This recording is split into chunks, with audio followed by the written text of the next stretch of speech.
Well, as we approach the Christmas season, perhaps a little thought about it would be timely. A great many people are not aware that the so-called Christmas festival is one of the oldest known to mankind. It was developed in Egypt 4,000 or 5,000 years ago, and also was known in China and India. It was a very ancient festival that developed with the understanding of the astronomical structure of the solar system.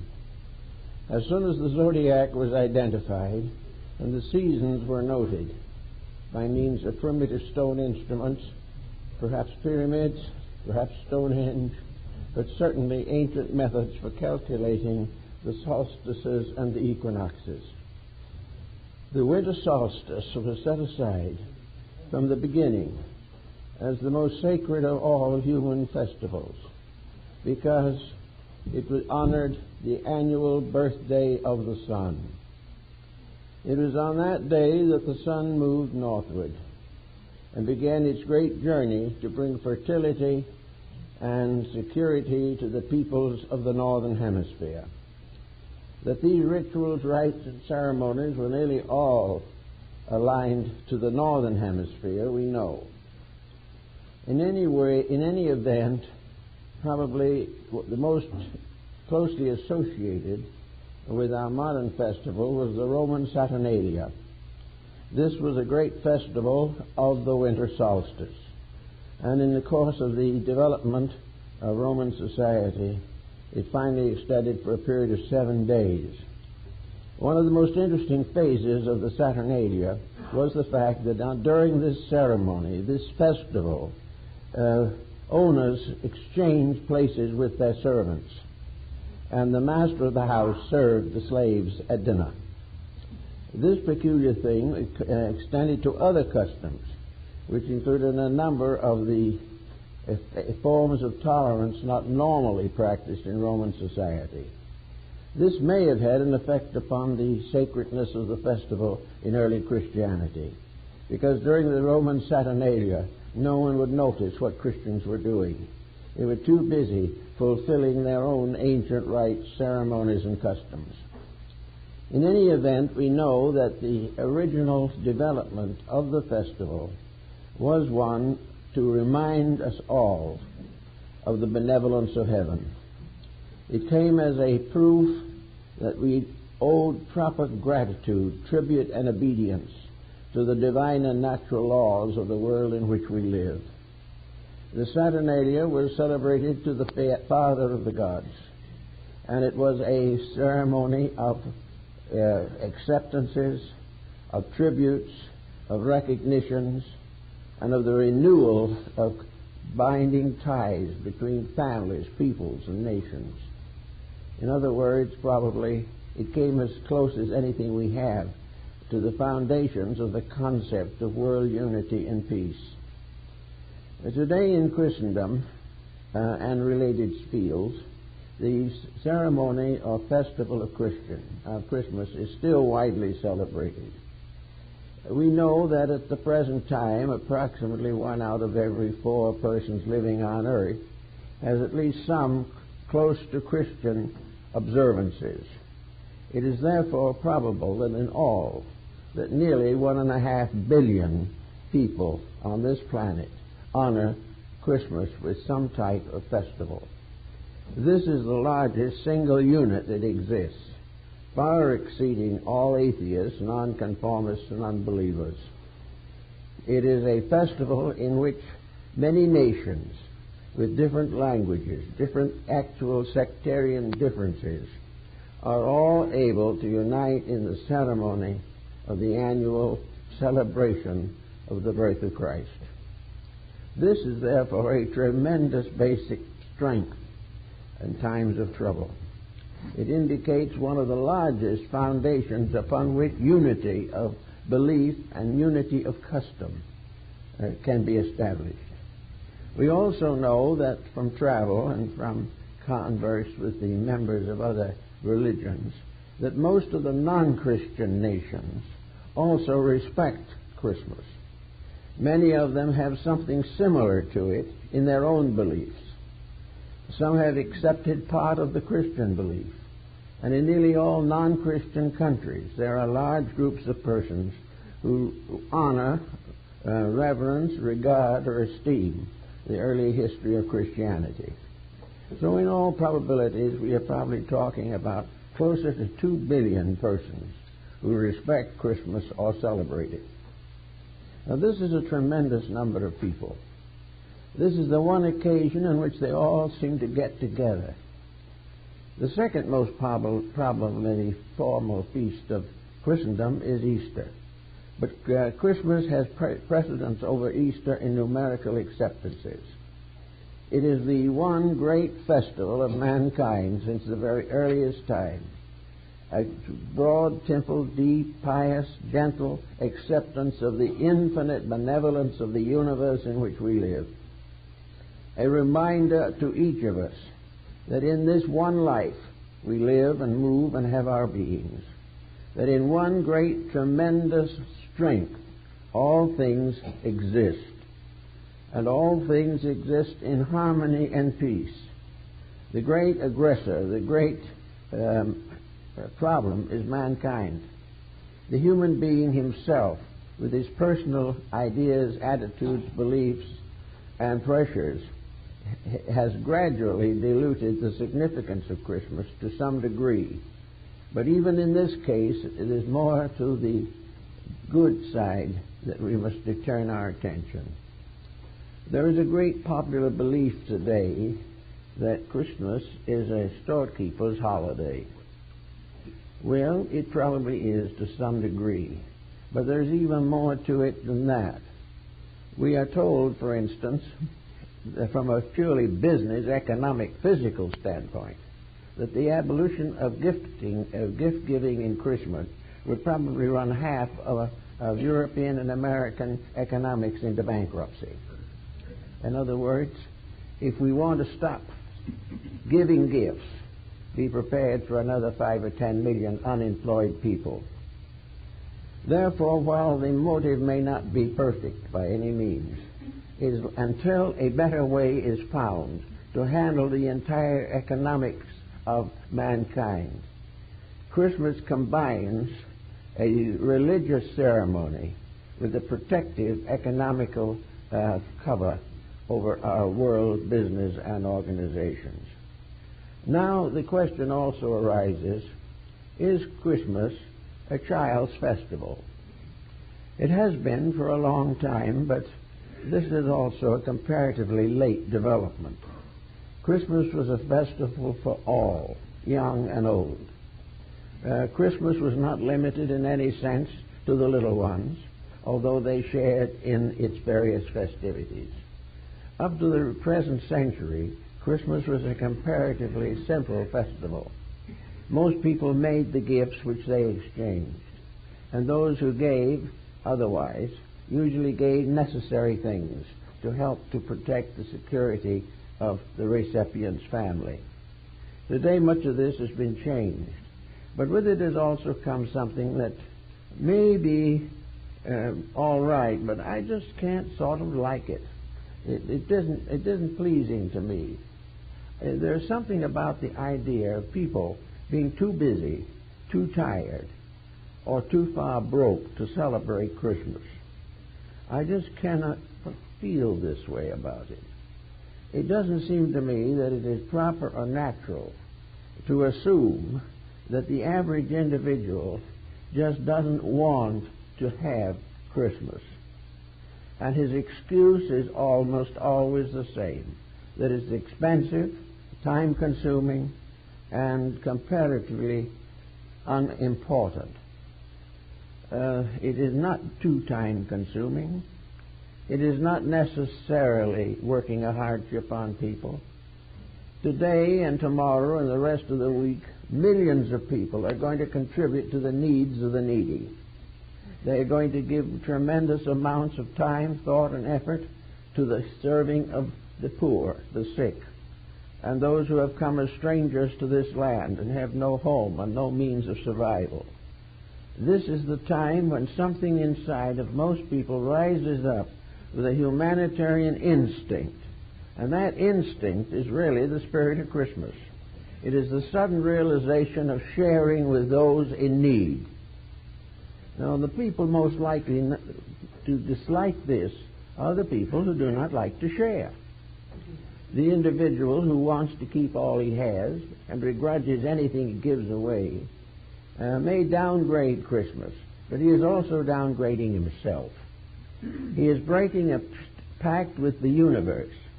He is standing against the ancient rites for which Christmas is the modern expression. The Saturnalia was the recognition by the individual, by collective humanity, that all we have and all we are is due to the bounty of providence. All of our hopes and dreams and aspirations, our prayers, are turned to the invisible source of good, in the hope that it will protect us, guard us, and guide us through all the years of our lives. Then sometime long ago they set up a festival to honor this concept, to make sure that the individual realized his indebtedness to the universe, to other people around him, to his nation, and to his own personal life. These things have to have some recognition. And up to the present time, we have never set aside anywhere a true ceremony of bestowing of what we have to the support of what we are. The desire and search and effort to build a closer relationship with the humanitarianism that is present everywhere in the natural human instincts. We are gradually destroying them as we are destroying many other overtones. And in the so-called commercialization, we must realize that it is our own personal attitude that results in commercialization. We also realize that there's a lot of money wasted, surely. But there is also a great deal of joy given with it. It is something that it is much more important to the person who gives than it is to the person who receives. The recipient may or may not appreciate, but if the giver is in there with something in his own heart and soul, he will remember the lines in the poem of Sir Longfellow: "The gift without the giver is bare." So in old times we made things. We made little pictures. The children knitted and embroidered.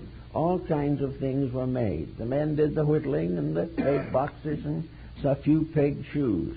In those days, the family was very strong, and the respect for the members of the family transformed giving into a privilege rather than a responsibility. It's rather now different, but it would be nice if it could come back to some of the things that we really believe in. Now, in our religion today, we are more or less intellectualized. We have many different beliefs. Many of them are noble and beautiful. Most of them, however, are served by persons who do not fully contribute to what their conviction requires. We do not really have a time set aside so that each one of us can, for a moment, participate in the gifts and the power to bestow happiness. That we can forget our own personal interests for a few days at least and think first of others and of the pleasure and the joy that we can give them. Part of this story is locked, of course, in the person of St. Nicholas of Myra, who was the original Santa Claus. Now, the original Santa Claus, of course, is really the symbol of the benevolence in human nature. It is a magnificent symbolism, a beautiful legend, a beautiful emblem of something. Santa Claus is the benevolence in the human heart. It is that which we are in ourselves, which causes us to bestow happiness, bestow service, bestow need to those whom we care for and for our world in general. We are therefore, all of us, in a sense, capable of becoming a form of Santa Claus. We sometimes realize that, as it was in a paper article many years ago, that no one can see Santa Claus, therefore most people do not believe he exists. Well, this is very nice. We've gone into modification. We don't see God, but we have a suspicion that he exists. But he doesn't exist as an old man with a long beard, nor Santa Claus with his red hat. The principles of these powers are in our own consciousness. Christmas is a release from within ourselves of an eternal solicitude for life. It is something that once a year at least we are able to gather into a pattern of some nature and for a moment become a friend of humanity in general. If we are ever to bring religions together on a common ground, we realize that we have about 2 billion religious people to work with. These religious people are all, under one name or another, dedicated to the humanity of man, to the preservation of good, to the fulfillment of need, to the blessings of the young. And all these things are part of the Christmas story. The Christmas story of the gifts that are brought to the children. What are they? The gifts of a thoughtful parent, the gifts of protection and care and love and affection, the solicitude we feel for the young, the deep love we have for our own kith and kin. These are the things that are the invisible gifts. They are the principle behind giving. And if that inner principle of innate affection and generosity is not there, or is not allowed to express itself, then the exchange of physical mementos is comparatively meaningless. Because we must recognize in Christmas a cosmic mysticism, a cosmic mystery, a mystery involving the benevolence of life, the mystery of that one being that we all are, that we are no longer people separated by race or religion or distance. We are all part of one love, one affection which we share. The mother in Africa loves her child just as much as the mother in America. This affection is part of a love gift that comes to humanity. And God so loved the world that he bestowed upon it his only begotten Son. The actual ceremony of Christmas is therefore repeated as a living something in our hearts. I've watched a great many people over the years and their attitudes on Christmas. They get their Christmas problems all mixed up with politics and economics and sociology and denominationalism and creedal boundaries, and they also feel some way that it is no longer necessary to have a sacred value in Christmas. Christmas is a time for vacations. It is time for an extra golf game. It is a time for overeating and, to a certain measure, over drinking or whatever it may be. But actually, these are the false things we have put on top and to the surface, using Christmas as another name for vacation. And nothing could be further from the truth. If there is a day in the whole year which is not a vacation, it is Christmas. It is a day in which the very best inside of ourselves must come out in common service to others. This is the day in the Roman Saturnalia when the owner of the establishment freed his slaves for a day or for a week and served them and did anything they wanted him to do. Today we don't have quite that approach to it, but it is true that on Christmas we can level out all of the inequalities of life and realize that behind all the differences we see, there is one great spiritual integrity. And when we lose sight of this, we've lost sight of everything. We've lost it all when we cannot practice the invisible presence of divine and infinite love.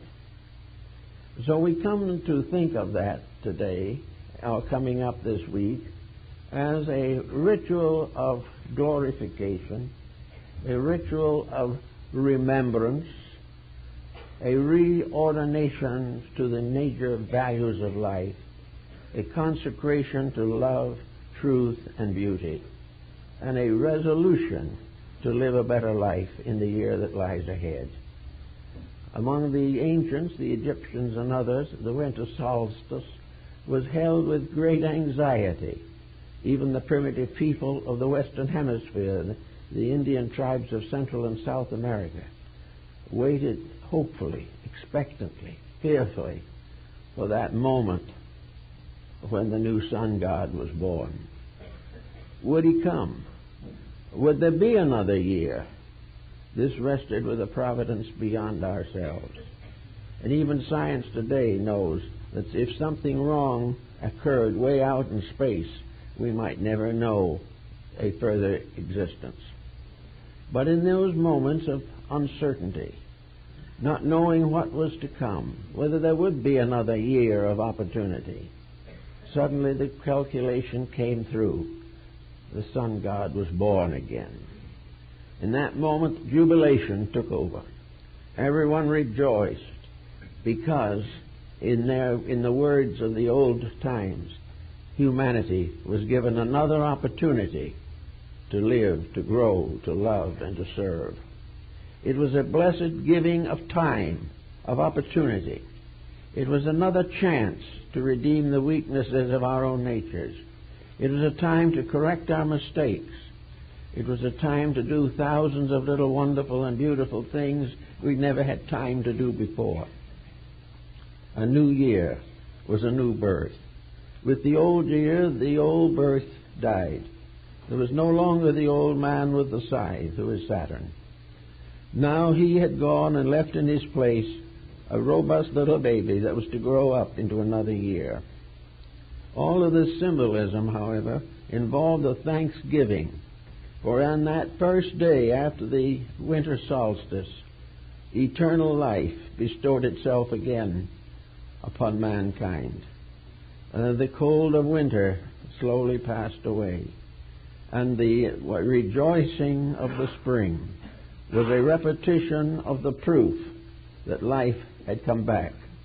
And the grass and the flowers and the birds and everything in nature, in its own way, bore witness to the mystery of the Incarnation. It was a wonderful, beautiful privilege to be part of something that was going to go on and give us all an opportunity to correct the faults, to mend the breaks, to overcome the animosities, and to make certain that to the best of our own abilities we will reduce or relieve the sufferings of our fellow human creatures. It is also a day of dedication to the protection of our natural resources, a day to be kind not only to each other but to all living things, a day to recognize the reality of life, the inevitability of the growth by which all things come finally to the fullness of themselves. So the great gift we get on the last day of the old year is the promise of a new year. And we can think back a little bit to see what we did with the last one.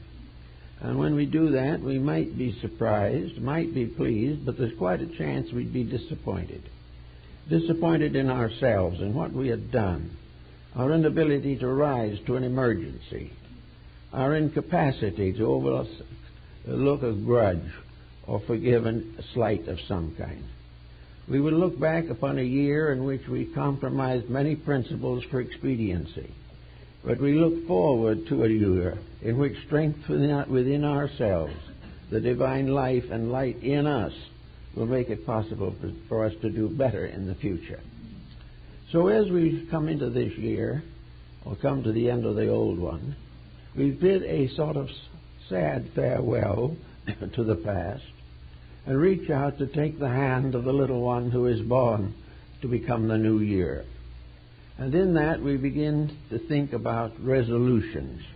Now, resolutions are part of New Year's and have been for a long time. We make great decisions as to what we're going to do, and those decisions sometimes last as long as a week or 10 days.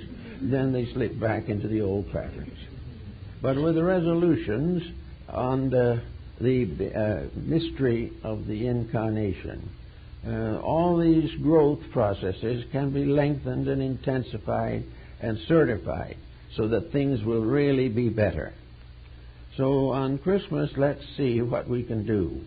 First of all, we can bestow affection, gently and impersonally but deeply, upon all who need, who we can recognize that we can be kind, that we can be generous, and that we can sacrifice something that we might want to do ourselves to make life better for those whose troubles are more immediate. Its idea, therefore, is an opportunity of dedication. In the ancient rites and mysteries of antiquity, those who entered into the initiation rites were bound by the most profound obligations of mutual service, admiration, charity, and understanding. Charity in this case comes from the same word as love, charitas, and it recognizes no division of race or of any artificial boundaries. It is a universal acceptance of the inevitability of the weakness of human nature, but also the possibility that each of us in some way can strengthen those parts of our natures which are most essential to the common good of mankind. It is at the winter solstice also that the Prince of Peace comes. And the Prince of Peace is sorely needed today. And among those that are involved in desperate circumstances, many are Christian. Many have belonged to various denominations of the Christian faith. Yet members of these denominations are actually attacking, killing, and torturing each other. This is something that really belongs to a deeper level of problem than we like to assume. We think the United Nations could solve it, or that some few more conferences will reduce the difficulties, or that a few more laws will heal up the sufferings of crime. These things are not true. The only thing that's going to heal the whole thing is the one inevitable gift we have received from God, infinite love. There is no other solution. There is no way of getting over the divisions unless we begin to emphasize the unities. Until we begin to see good in others, there will be no improvement in the world in general. We will never legislate peace. We must experience it as a divine mystery in our own hearts.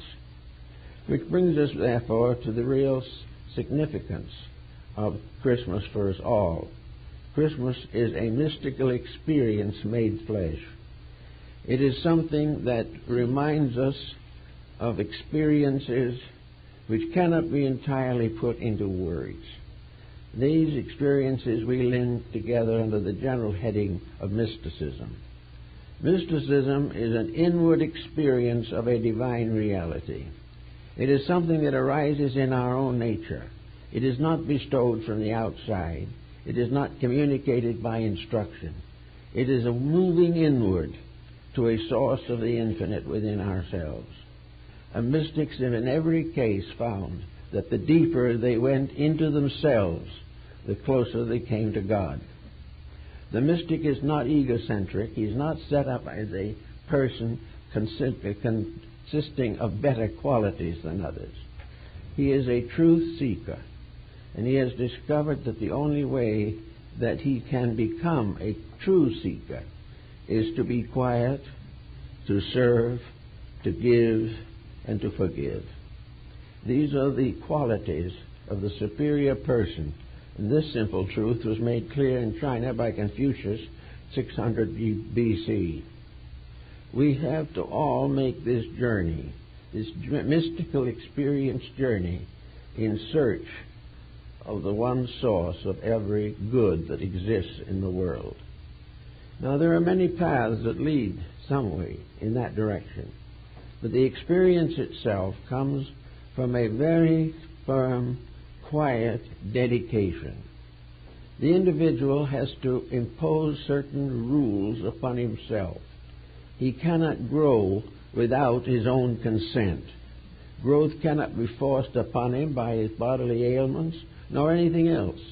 growth is an experience that arises where the individual becomes increasingly aware of his own responsibility as part of humanity, that he is part of a great system, a system which depends for its survival upon human integrity. This integrity has been violated time and time again and is being violated every day now. But this integrity can also be, in a sense, strengthened. One of the simplest and the most original and proper beginnings to the establishment of this type of experience is the cultivation of personal quietude, the determination not to permit the clouds and storms of mental and emotional pressures to disturb the climate of the heart. The heart must be protected. Physically, it is the source of physical life. Spiritually, it is the source of those great emotions, feelings, and beliefs upon which humanity depends for survival. So in quietude and in the accomplishment of peace, we set ourselves apart. We are told in the ancient scriptures that a place has to be set apart. And in this place there can be no conflict, there can be no worldliness, there can be no discord. There must be a holy of holies set apart, a part set to contain or experience the presence of something superior in ourselves. We call this peace, and we find it in various ways, but we always find it when we are really seeking to understand life. Lao Tzu, the Chinese sage, as a child found it sitting on the side of a hill overlooking the great mountains of northern China. Buddha found it under a tree.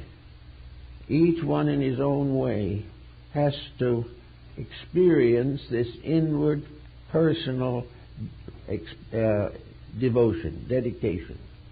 A mystical experience must come to the individual from within himself. He cannot create this experience. He cannot force it. But if he is still and knows God, he will experience it.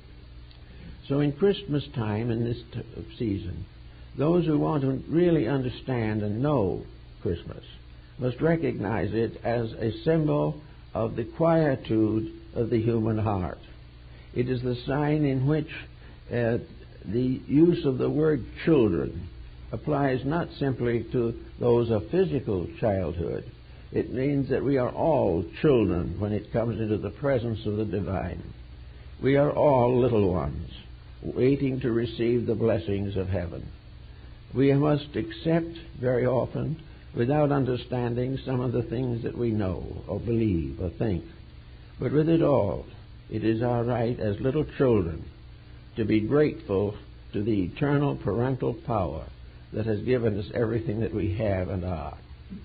Gradually, in spite of the pressures of economics, militarism, and international politics, the human heart is unfolding.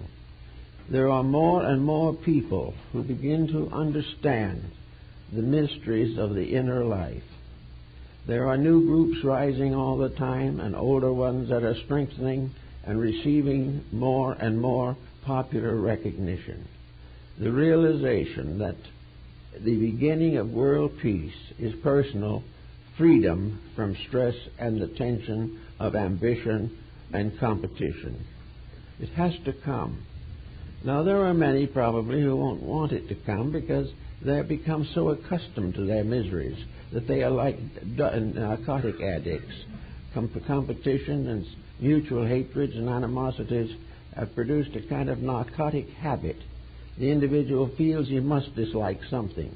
He also feels that he must be at this time a pessimist. He must recognize nothing but the troubles. He must not believe that there is a real practical solution. And yet there always has been and always will be. The individual coming into the world has brought his solution with him, but he doesn't know it. Therefore, he has to gradually find out the reason for himself and the things that he thinks and the things that he does.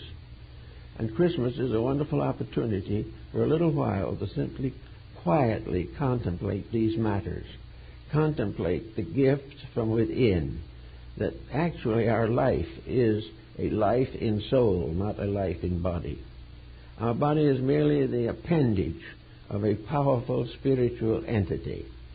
This entity is blocked by negative thought, negative emotion, and negative action.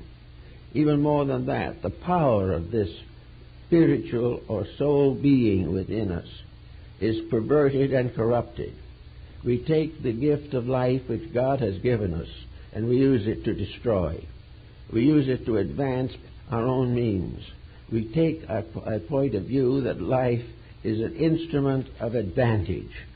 We are not willing to accept it as the basis of all growth that is natural.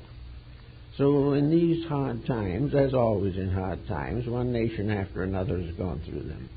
We have to come back again as little children studying in the college of the Holy Spirit. We have to come back to the mystical overtones with which we have been endowed, but which we have grossly neglected. And among those things that we have to do at Christmas time is to prove that in the moment of greatest opportunity to be kind, that we do not hold back. That when the real time comes when we might do something which is within our understanding, selfishness or competition creep in and we don't do it. This is a time to forgive and forget the past, to remember that each day is a new life, and that there are many opportunities to express the beauties that we have in ourselves. But we want to hang on to certain objections. We want to read the media and be moved by it in a negative way. We do not realize that every problem we face today is a concealed opportunity to solve problems. But we still keep on making the problems and doing as we please. And it's the same with Christmas. Worrying about how to physically meet the obligations of family, friends, associates. We therefore try to figure some way out of, not to forget the people we should remember, to try to find something that we can give to this or that or those. This becomes an overwhelming attitude instead of the attitude of a simple, genuine desire to indicate affection in some symbolical way. Now, there are many ways we can do it. It doesn't necessarily result in expensive gifts or something of this kind. It is giving of ourselves in some capacity. It is the word of encouragement in moment of need. It is association and kindness for the lonely. It is remembering those who need to be remembered. All kinds of things that help to make life better for others. But most of all, unless we are self-centered with ulterior motives and do things simply to be appreciated, if we do it in the right mood and in the right way and in the right unselfish manner, we grow. Something spiritual awakens in us. We think that we have done reacts as a blessed experience in our own lives. And we all need these experiences today. Homes are fragile, broken easily. Children are neglected. Labor is not consistent in its dedication to its employment. All things are more or less half done because there's no heart behind them. And we insist that the way the world is acting, we can't have a heart. We insist that we don't like to partake in something that we know is basically wrong. And so we use excuses of one kind and another, not necessarily because they're all valid, but because they help to relieve our sense of responsibility for anybody except ourselves. So that when we give something, we think of the loss to ourselves and not the good of others. This type of thinking is not any good and has resulted in the problems we have today. America is a blessed country in many respects in spite of all its problems, because in this country we are entitled to a private life. We can live better if we want to. We can be more kind if we wish. We are not under a police state. We are not in something in which we do not even dare to worship God. We are here with an opportunity to do all kinds of beautiful things. And by nature we do them. And if we added up all the nice things we have done in the last 50 years, it would make a very substantial mountain of accomplishments. But as time goes on, we get tired, we get disillusioned. Little fretting and hating come in, and there seems no way to avoid it. But Christmas is the time of the great cleansing. It is the time in which we wash the soul by forgetting ourselves for a moment and thinking about someone else. It is the removal of the center of attention from our own personal pleasures, our own attachments, our own possessions, to the problems of a larger world and a larger life. Somehow in this world, we must learn to be citizens of two worlds at the same time. We must live in this material world with its problems, but we must also keep alive the spiritual flame within ourselves. If that goes out, all else is lost. And this spiritual flame has to be some way symbolized. And it can be symbolized by a sort of mystical experience that we can have if we so desire. We can be very still. We can be very dedicated in a way, and we can get behind attitudes. We can find that in the very soul of ourselves, we are all kindly, good, generous, thoughtful, and basically happy people. Down underneath, every positive virtue that can be considered is there. Our love of truth is there, even when we make misstatements. Our love of peace is there, even when we declare war. Down inside of us is the seed, the heart, the core of things, that mustard seed that is described in the parable. In each one of us, there is an abundance of all grace, all beauty, all love, and all kindness. But between that and our present consciousness, we have built a kind of wall. We have built a wall of so-called practicality, in which it doesn't pay to do this and it's too expensive to do that. These kind of things cripple this other power. Now, the life within ourselves is not the kind that's going to run us into bankruptcy, because the spirit in man is not dealing with material things. It is dealing with motives. It is dealing with principles. It is dealing with the kind word and the thoughtful service of others. It is not something that is going to take away everything we have.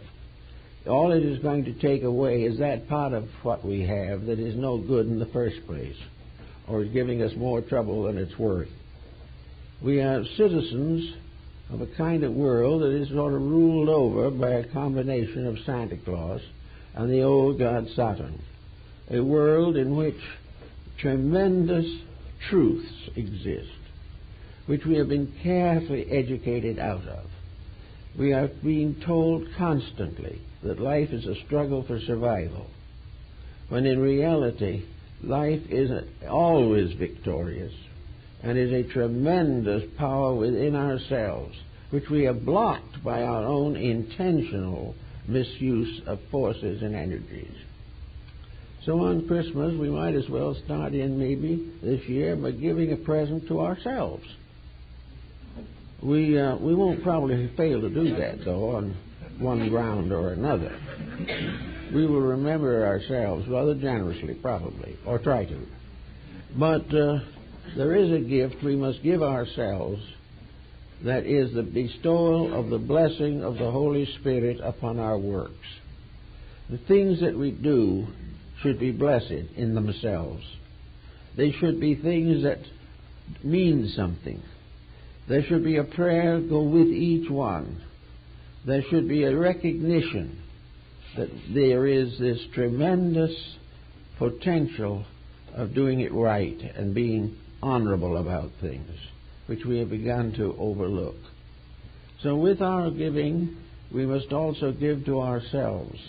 And to do this, we might have to sit down quietly somewhere during this Christmas season and simply think through our own lives. See what we are doing with the wonderful embodiment with which we have been invested. What are we doing with the divine in our own hearts and minds?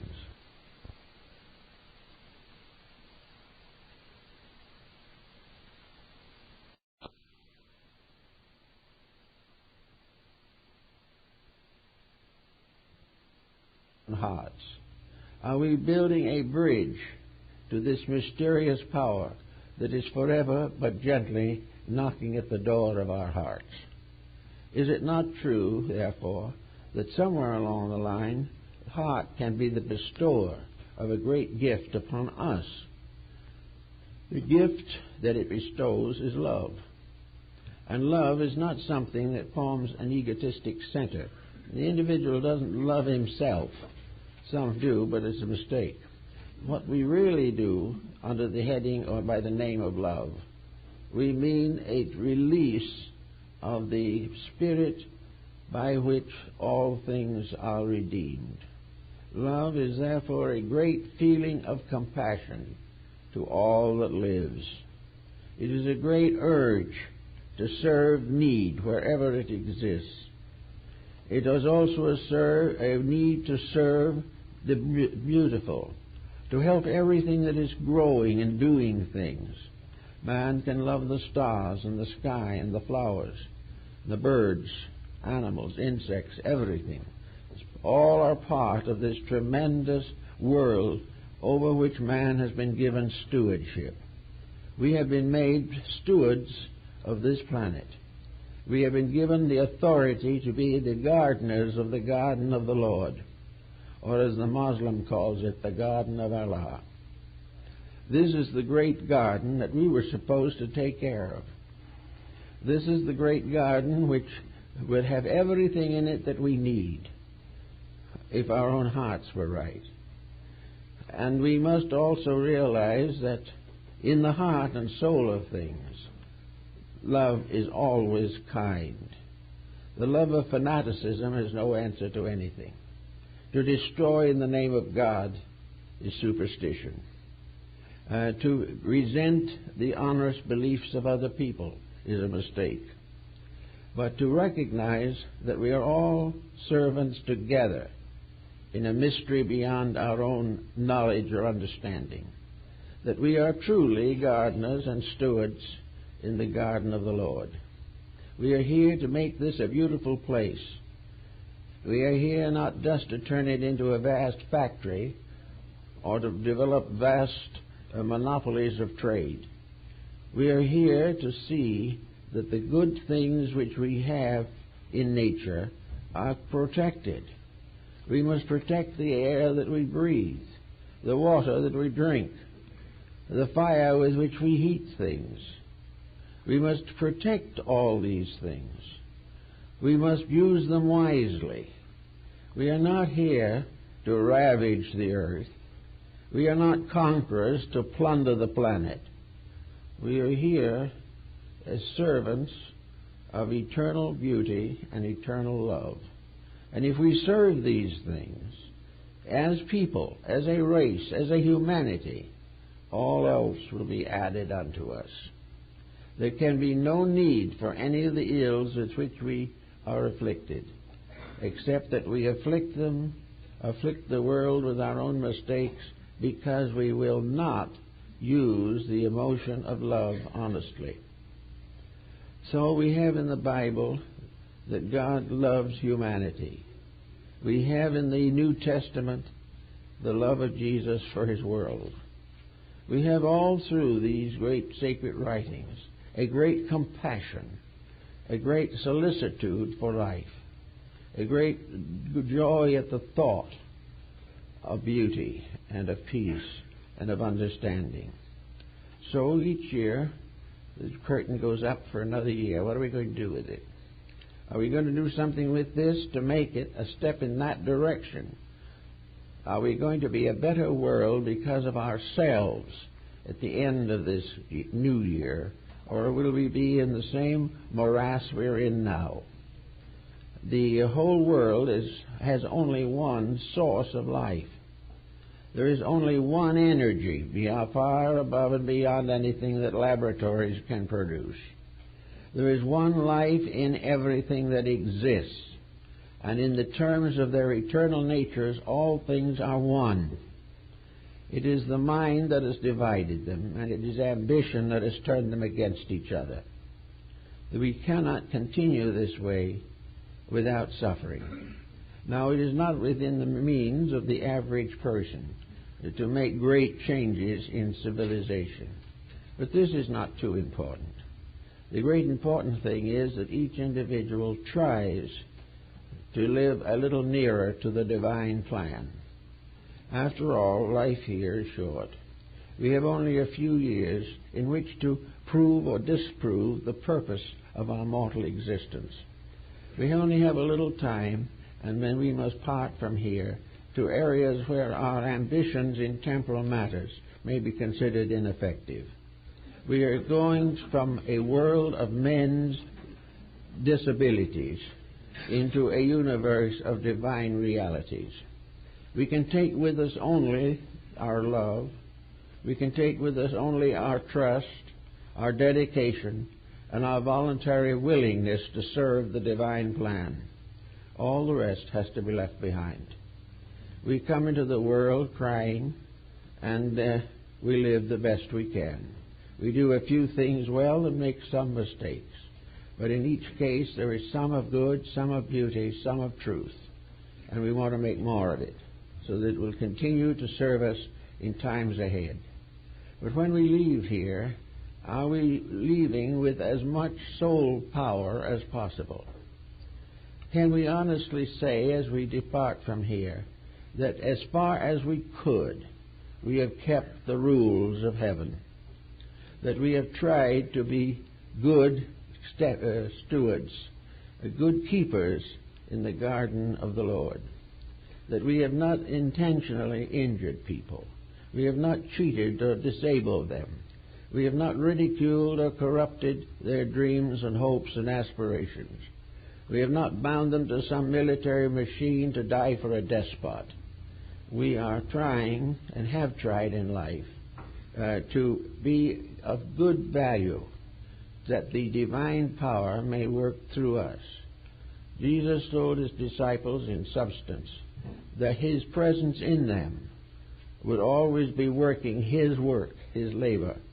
Paul puts it in the words, Christ in you, the hope of glory.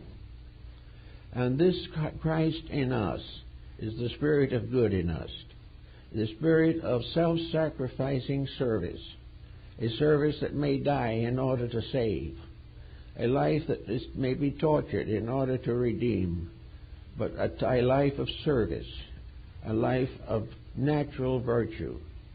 If we could assume that the great power that controls the world is not this power of empire, but the simple power of truth in our hearts, that love is the final solution to all the conflicts of human existence. So if we can begin to think in this way, if we can begin to dream this type of dream, we will find the new year is going to bring us benefits. It's going to gradually release us from the various debilities that we have created for ourselves. If we study medically, scientifically, psychologically, the patterns of human life, we will realize that in most cases people are their own worst enemies. We are not suffering really from the great sorrows of the world. We are suffering for the daily mistakes we make ourselves. We are suffering physically for our neglect of the body or the misuse of its functions. We are suffering emotionally from hates, grievances, and various inordinacies of emotional existence.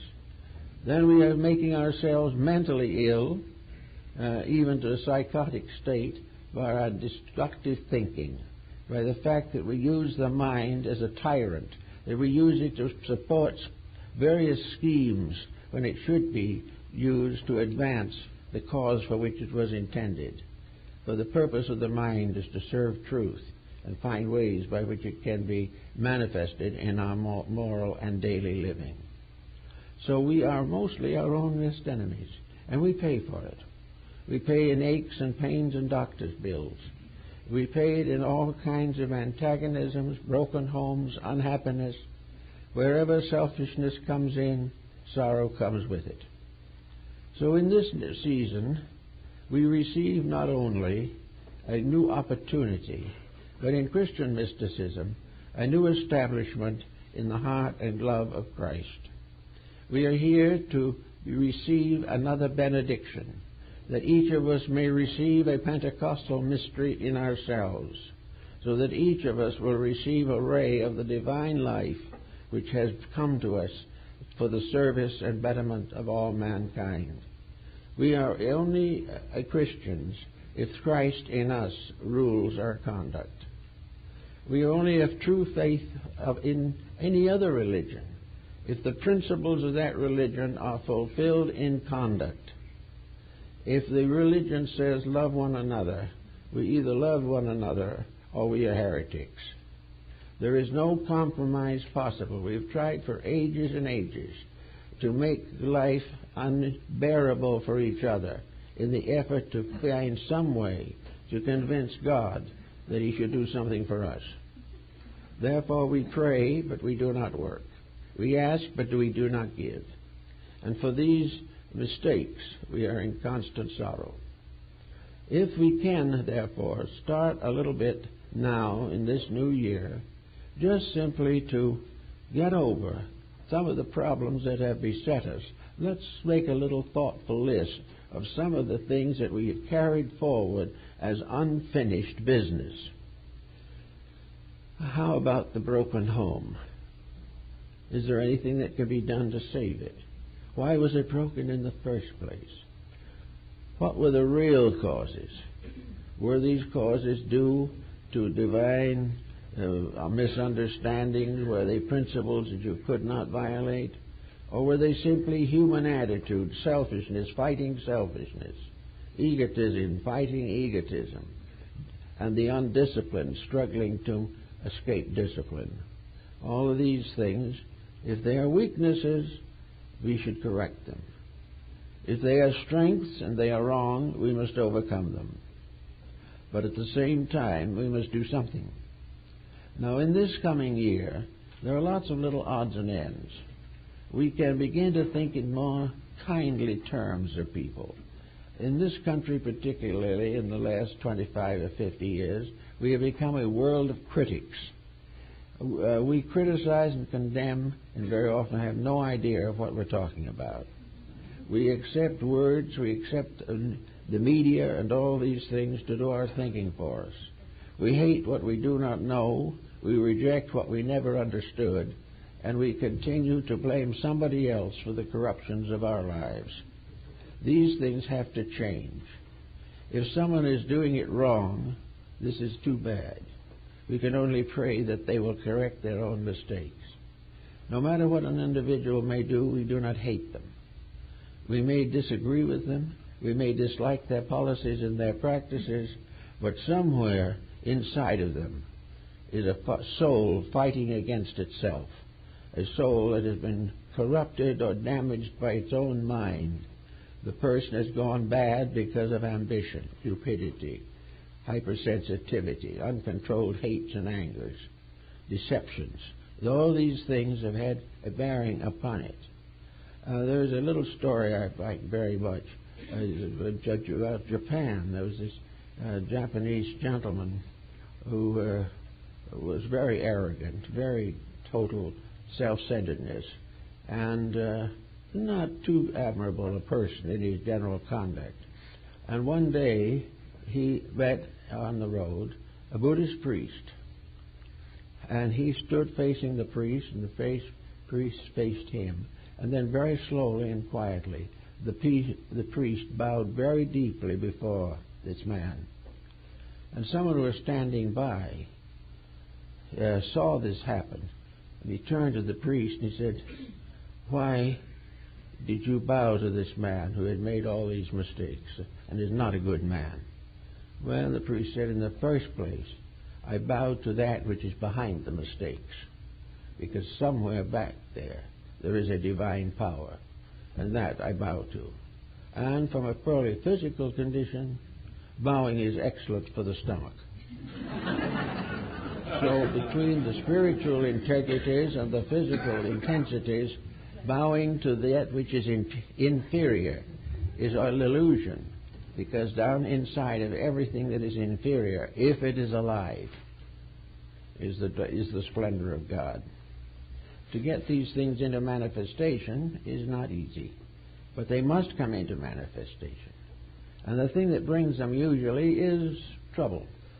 The vicissitudes and dangers and damages of life are the first things that help to overcome that innate selfishness and self-centeredness of individuals. Finally, the person who has been patriotic to his politics comes to the realization that it is better to be patriotic to the divine truths which we all must serve. Actually, then, we like to think of this Christmas no lot longer as merely a time of spending too much money, or grudging what we buy, or getting what we do not need. All of this is the trivia.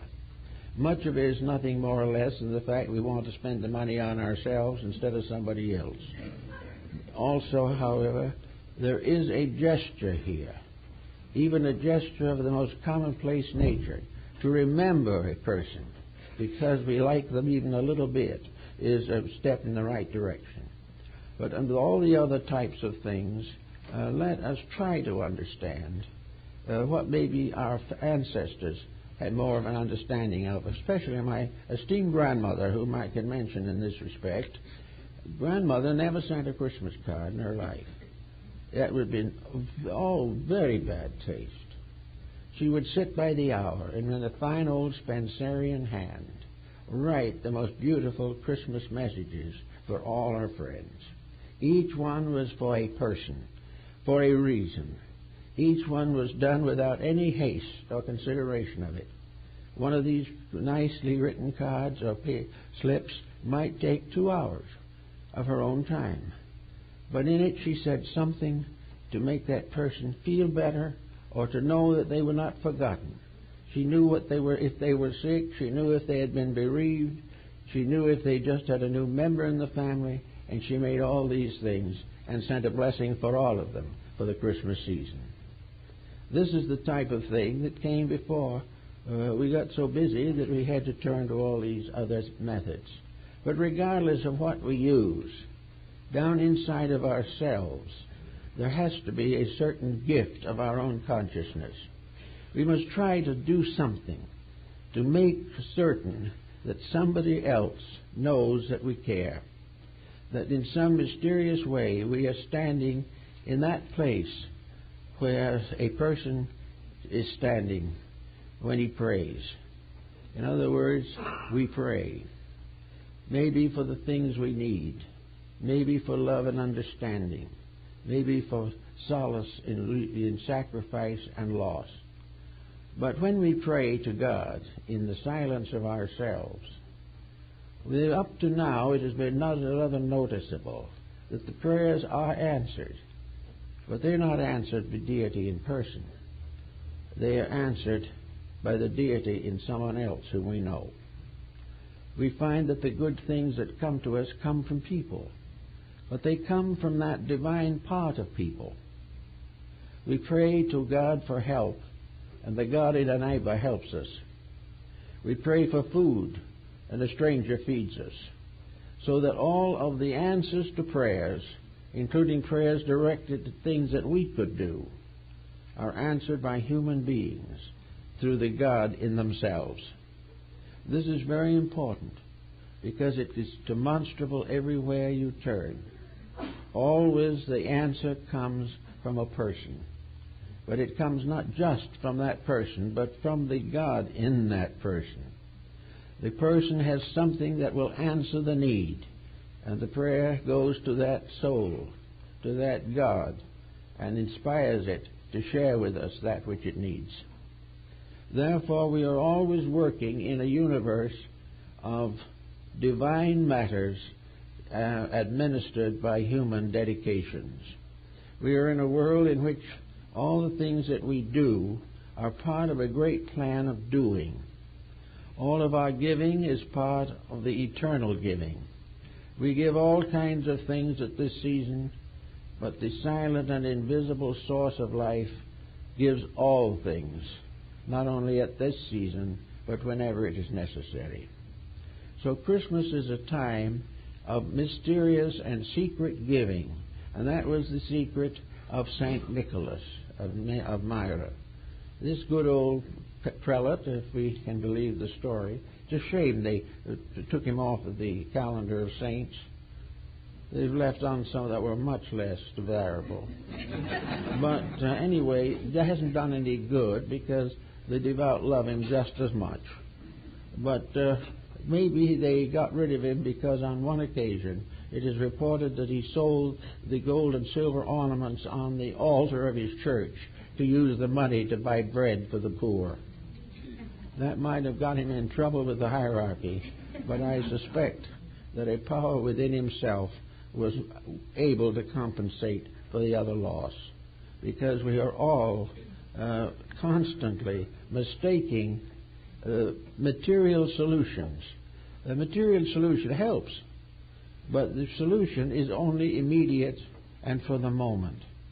We feed the hungry man, but the universal law says there should be no hunger. All these things have to be brought into harmony with life and with truth. And in a little way, we open a door at the Christmas season, come out for a moment into a larger universe, sometimes do not like the climate out there, and go back into ourselves again. This we do. The climate outside makes us unhappy because we're expecting to be generous or kind or something of that nature. But in the real analysis of things, Christmas is a door opening and reminding us forever of the soul within us. It is reminding us of the beauty and truth and wonder and love that are locked within each one of us and which can be brought out by proper care and nurturing. Now, the bringing out of the divine within ourselves is the primary function of religion. Religion is not to give us a God. Religion is to release through us the God that is always there. Religion is helping the individual to change from the worship of himself as an ego to the acceptance of the divine power as the universal soul within himself and nature. Therefore, religion helps people because it makes them, for a time perhaps, a little more generous, a little more thoughtful, a little more temperate, and makes them try to keep, at least for a short time, the Ten Commandments or the Beatitudes. These, however, are not permanent solutions. They are merely ways in which we get an impulse to do something a little better. So we might, this time, most of us here have really tried pretty hard to be better people. We want very much to help people. We want to enlighten them and share with them everything that would make for a better life. And we do it. Most people here who come to our facts and also to most churches are here because they want to understand. They want to love. They want to be loved. And they know that as human beings they love. And as children of divinity they are loved by God and nature. With these supports they are trying. But most of the time the pressures kind of irritate. And they tear down the inner vision of peace and quietude. We find irritation very difficult to overcome. And yet irritation is much more forgivable in people who have no insight than it is in those who are trying to grow. The vibratory situation gets into this problem also. Where you have a conflict of vibration, you have a very serious situation. If an individual has built up a strong, devout, and constructive inner life, and then goes into a tantrum for some reason or other, the destruction is far more than we see. It would look sometime, if we could make a symbol of it, like a major eruption of Mount Etna. It would be a complete conflict, a shattering.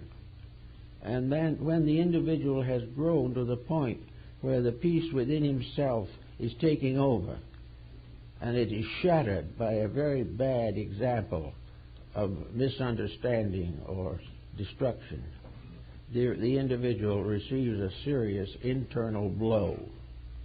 It's much worse than if he had never tried to be better. Because if he never tried to be better, these lower parts of his nature, still dominant, would always react in the same way. But when you try very hard to do it right, and then get a terrific impulse to do it wrong, this is bad, and it's something that we must all watch against as much as possible. We must try to make sure that in moments of emergency that we allow the inner life to continue to lead and not interfere with it because it interferes with our personal feelings. Well, the personal feelings of the individual must never interfere with the inner tranquility which he is seeking to establish for his own good. As a punishment for inconsistencies of this kind, we have sickness. And a great deal of sickness is simply conflict. It is the growing part of the individual being struck by an early frost. It is something in which the good is suddenly injured, and a high vibration that is slowly building up is torn down, fragmented, and left in disorder. When we study thought forms and these types of things, we see that every attitude the human being holds is a thought form, composed of symbols, and many of these symbols have been drawn out to be made into emblem books and things of this nature. But in some substance, these symbols are light of different colors, and are patterns of various intensities. And this light field of the human body is a glorious and radiant thing. It's almost impossible to imagine that a mystic who has been privileged to see this mysterious superphysical part of man could ever be again a materialist, because the presence of the supreme, the enduring, the eternal, surviving over and penetrating the temporal and the unstable, this pattern is truly extraordinary. But if we go along pretty well, we have a rather good feeling and use of energy, we get out and we do something for someone. We go out and we do an errand for a person who is disabled. We go out and take care of a child, or we go out and do some physical act, paint a house, or do something of this nature. We've used energy. This energy is supported by the etheric and vital double of the physical body. And while we do this, the body moved and dominated by I motive. This energy is radiant and useful and fine. But if, on the other hand, we use this energy to injure, to hurt, to strike, to in some way corrupt, the vital body is badly disordered. The vital body, therefore, is punished by the physical and mental attitudes of the individual to whom it belongs. The individual punishing his emotional body scatters its colors and vibrations and turns it into a very dismal-looking cauldron of abuses. Therefore, the magnetic fields of the body take on immediately the consequences of attitudes. They can cause grave problem. These various fields are all bound directly or indirectly to the endocrine glands or the various central organs of the body. Therefore, the abuses of any of these energies will result in depletions in their physical functions. And when this depletion sets in, sickness comes with it. And sickness is one of the inevitable punishments. Now, sickness is not always this type of punishment. There are people who have had very beautiful lives and have been ill. But this is due mostly, in those cases, to the depletion of energy or the presence of factors and forces over which the individual has no control, such as air pollution or war and things of this nature. There are major disasters the individual cannot completely escape. But even if he cannot escape them, if he has risen above them within himself, he will be able to handle the situation with peace of mind and with full veneration for deity. All the things we have to do is to sort out and arrange and organize the various motives and attitudes that we have. It sounds like it's rather complicated, but it isn't really, because most people are not that complicated themselves. They have a few problems that need attention, and Christmas is a good time to think them over very, very carefully. And perhaps this is a good time to hang up your own sock on the mantelpiece or on the windowsill or wherever it might be, and put a message in it addressed to yourself, a gift of good counsel that you will read the rest of the year. This type of thing could have a kind of humorous, gentle, whimsical way of getting at a major and important circumstance. We are all here to try to solve the relationship between deity and creation. We are here to fulfill the labors of the infinite. We are here to do the best we can to be faithful servants in the house of the Lord. And to the degree that we do these things and keep these bonds and obey these rules, to those degrees we are comparatively happy, comparatively comfortable, and have a real and pressing reason for existence. When we are serving good, we have a reason to live. When we serve only ourselves, it is doubtful if we have any reason at all. But whatever it is, this year, let's make the idea of Christmas a symbol of the presentation of a great spiritual opportunity, that there has come to us another day in which we may produce within our own natures a kind of prayer, that we become a living endorsement of God, that our personal lives become continuous prayers, prayers of beauty, not of pain, prayers of fulfillment, not of frustration, prayers of happiness and not dolefulness. The real purpose of religion is to do right and be happy.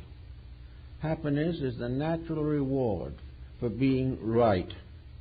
And the more right we become, the happier we are. And when the world gets to be right, humanity will dwell in happiness in a golden age yet to come. We are all working towards betterness. And Christmas is a time of year in which these things should be very strongly thought about.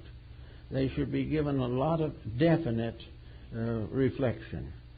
Not reflection that is dour or dark or dismal or guilt-laden, but a reflection upon the privileges that await us if we will earn the right to have them. That each day there is a possibility for us to play a little closer to the divine purpose. That we can do things that need doing with great cheer, and having done them, will be recalled by the power within ourselves and rewarded. For when we do things right, that voice in our own soul answers and says, "Well done, good and faithful servant." We are all in need of this type of thing. We are wearing out the delusions of existence. We are overcoming one by one the false values which have caused us to have so much trouble. Now the important thing is to continue this process very simply, without drama, without tremendous falderall, just in the simple, quiet way of making love the leader of our lives, making kindness the sole purpose of our conduct, and compassion the power to forgive all things in the name of that which is eternally right. If we do these things with good hope, I think we'll all have a very happy Christmas season, and I wish you all the blessings of that season and a very happy New Year to come. Thank you.